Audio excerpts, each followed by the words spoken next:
विवेकी निर्णायक मंडल।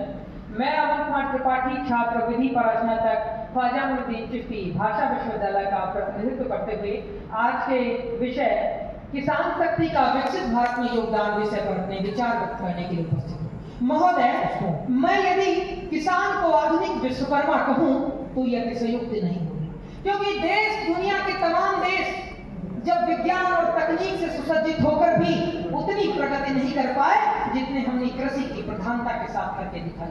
आज मुझे इस मंच से कहते हुए गर्व की अनुभूति हो रही है कि भारतीय कृषि व्यवस्था में, भारत की अर्थव्यवस्था में 15 से 20% का औसत योगदान देकर विश्व में हमने चौथी अर्थव्यवस्था के सोपान को देने का काम किया है और बहुत जल्द हम 2030 तक सबसे बड़ी तीसरी अर्थव्यवस्था के रूप में विश्व के पटल पर बनकर उभरेंगे।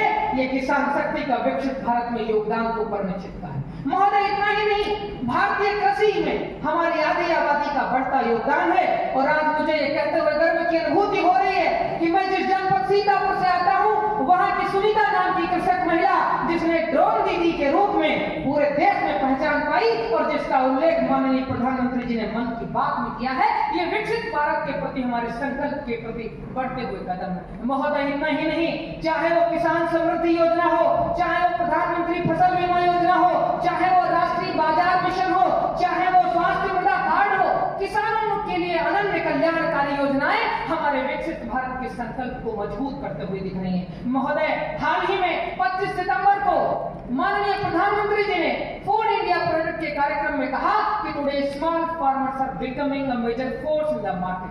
आज छोटे किसान बाजार की बड़ी शक्ति बन रहे हैं और आज मुझे कहते हुए गर्व की अनुभूति हो रही है, खाद्यान्न उत्पादन में 393.65 मिलियन के साथ हम खाद्यान्न उत्पादन को लगातार बढ़ाते जा रहे हैं। महोदय, इतना ही नहीं, पूज्य बापू के सभागार में पूज्य बापू का सपना था हर मुख को रोटी और हर हाथ को काम मिले। हमारी भारतीय कृषि व्यवस्था ने स्वयं को इसमें सम्मिलित किया और लोगों को स्टार्टअप और स्वरोजगार देने का काम किया है। और इतना ही नहीं, किसानों के मसीहा पूर्व प्रधानमंत्री चौधरी चरण सिंह जी ने रेखांकित किया था कि कोई राष्ट्र तभी संपन्न हो सकता है जब वहां के ग्रामीण क्षेत्र की शक्ति का उन्नयन हो, खेतों किसानों में क्रय की शक्ति बढ़े। और आज मुझे कहते हुए खुशी हो रही है, किसानों के खेत में बड़ी बड़ी कंपनियां जाकर के उनकी फसलों का क्रय कर रही है। ये विकसित भारत के प्रति हमारे संकल्प को मजबूत कर रही है।